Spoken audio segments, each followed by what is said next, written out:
According to the Global Startup Ecosystem Rankings in 2014-2015, published in Annual Report 2015 of Vietnam Business, Vietnam is considered as one of the countries with dynamic entrepreneurship environment in Asia and ranked 11th out of 62 countries with best startups.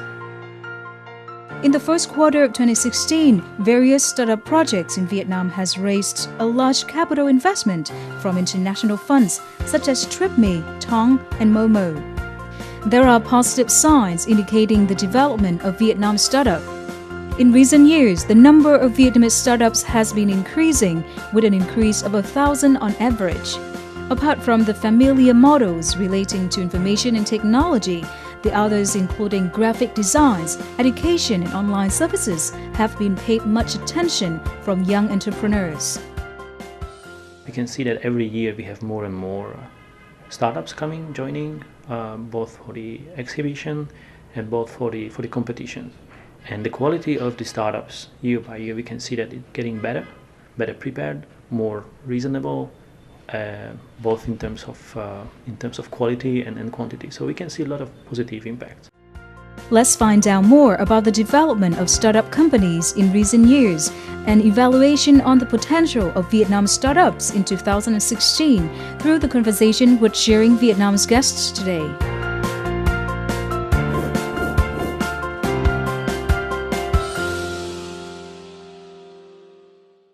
Hello and welcome to Sharing Vietnam on VTC Channel Việt Nam Nhận. Startup is no longer a strange term to Vietnamese people, especially the youngsters.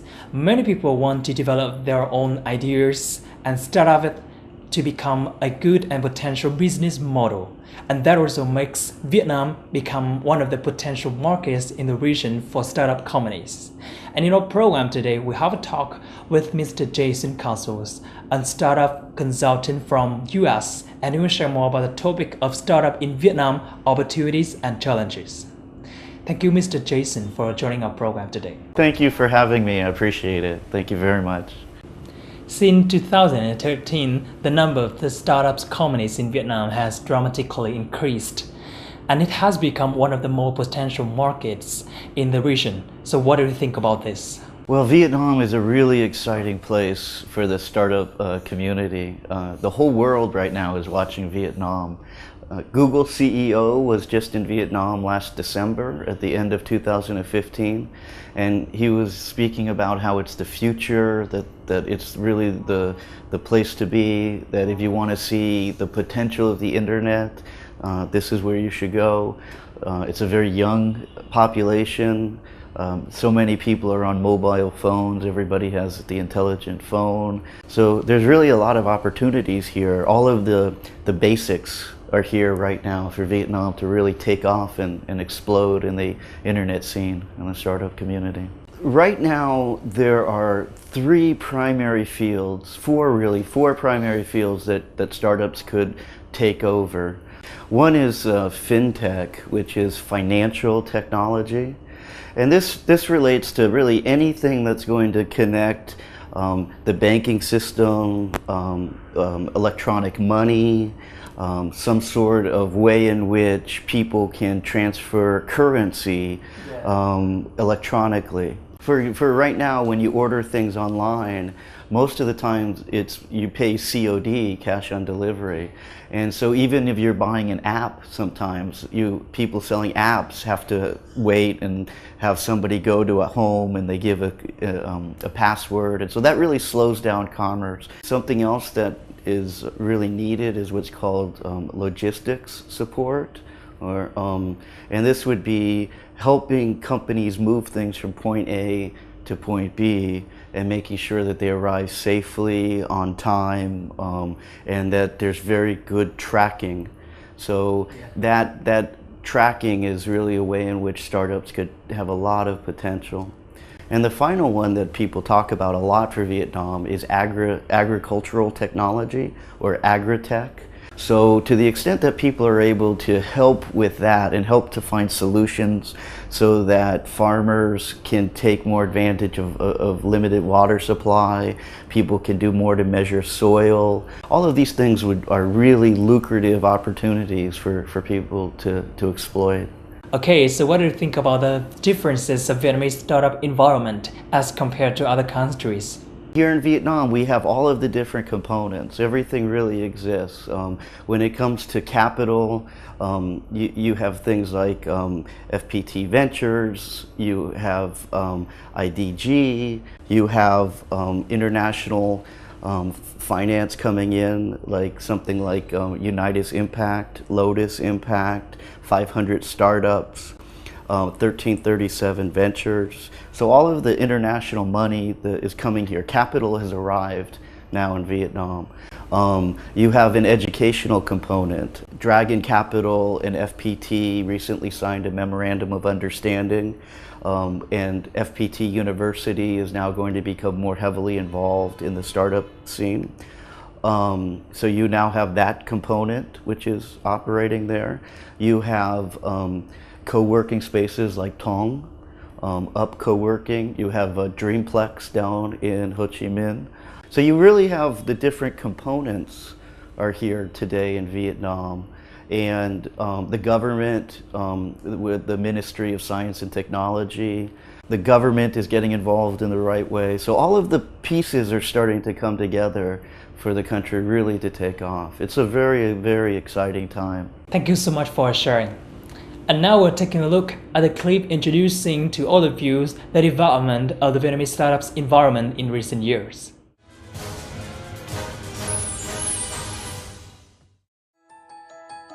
Vietnam is the third country with the largest number of startups in Southeast Asia, led by Indonesia and Singapore. In the first 4 months of 2016, Vietnam had nearly 35,000 new registered companies with a total capital of over 248 trillion Vietnam dongs, a year-on-year increase of 22.9%. Vietnam's startup community is growing fast and becomes as strong as those of other countries. However, the majority of startups in Vietnam still face problems relating to capital and fundraising.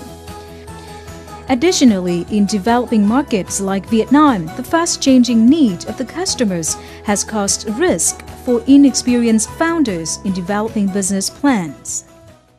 3 years ago, not many people understanding about having a new businesses, or even we do not have enough vocabulary like startup ecosystem, entrepreneurship, or some other things. And even the new concept of Hutch, like a startup incubator, is very new. So we have to cope with those kind of difficulties. And when we pitch our business, like startup pitch their products right now, not many people can think that model will work here in Vietnam. And you see right now, the government, the media, and other kind of private and public associations and organizations are hand in hand supporting the entrepreneurs and the ecosystem. Actively presenting ideas and seeking funds from local and foreign funds is one of the feasible solutions. Recently, a venture from the US, 500 Startups, has established a small fund of $10 million to invest in more than 100 startups in Vietnam, attracting the attention of the concerns. Most recently, Tong, a co-working space in Vietnam, officially received $1 million investment. This is a positive signal expressing beliefs and expectations of large investors for Vietnamese startups. Besides, the Vietnamese startup also needs to change the vision and competitive mindset. While competing locally, they should look for bigger innovative ideas to compete with international companies. If you set up a startup, you want to be an entrepreneur, you need a competitive advantage, a sustainable competitive advantage. It can be many different things. You can be faster, cheaper, more efficient, or even more creative than your competitors. You have to be able to identify this competitive advantage and articulate it. If it's creativity, it's good. If it's speed, if it's a cheaper solution, it's also good. 2016 is a promising year with a booming number of startup projects in Vietnam. The opportunity comes from the strong impact of the new investment in Vietnam, with the support from the Governmental Cooperation Agreement to take effect. Notably, the Trans-Pacific Partnership Agreement (TPP), the ASEAN Economic Community (AEC), and some bilateral and multilateral agreements. This will become the favorable condition for Vietnam startups to seek innovative ideas and integrate into the global startup community.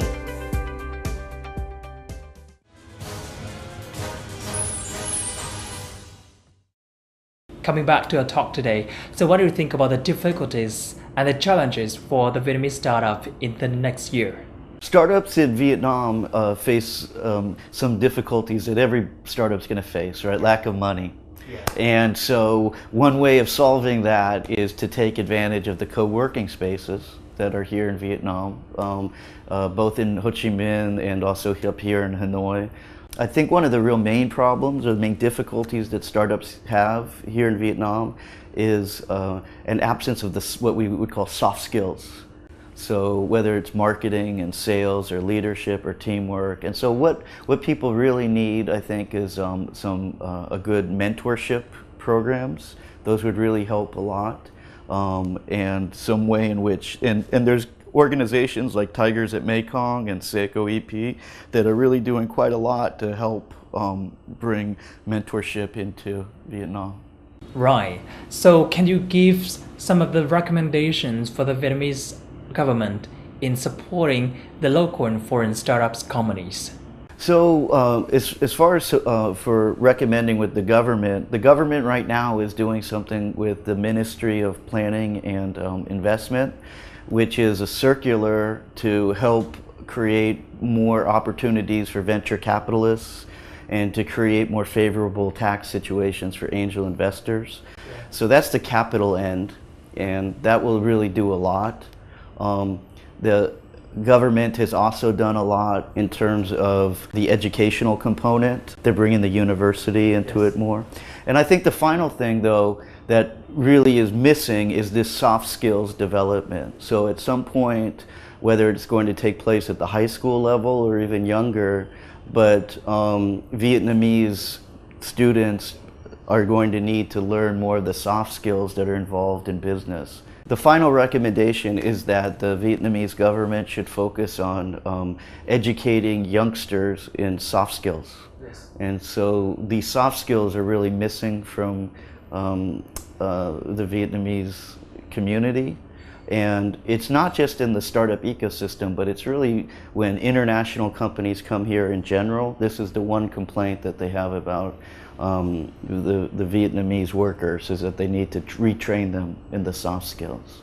Okay, so as an experienced startup consultant, can you give some of the experiences for the startup founders in developing their own ideas and initiatives? The solution would be, I think, more mentors. So to the extent that we can bring more business people into contact with the young startups and help them share their knowledge, to the extent that we can have experienced Vietnamese business people help the startup ecosystem, that's really the solution. So it's education, but at a professional level. We need people who have already made it in Vietnam to help the younger people. Thank you so much for sharing. And that is the end of our program Sharing Vietnam for today. We talk about the general overview of Vietnamese startups in the recent years, and we do hope that with the support from the Vietnamese government, local and international organizations, the Vietnamese startup environment will thrive and become more potential for the development of the whole country. For comments and feedback, please send it to sharingvietnam@netvietv.net. Thank you so much for watching, and we'll see you again tomorrow.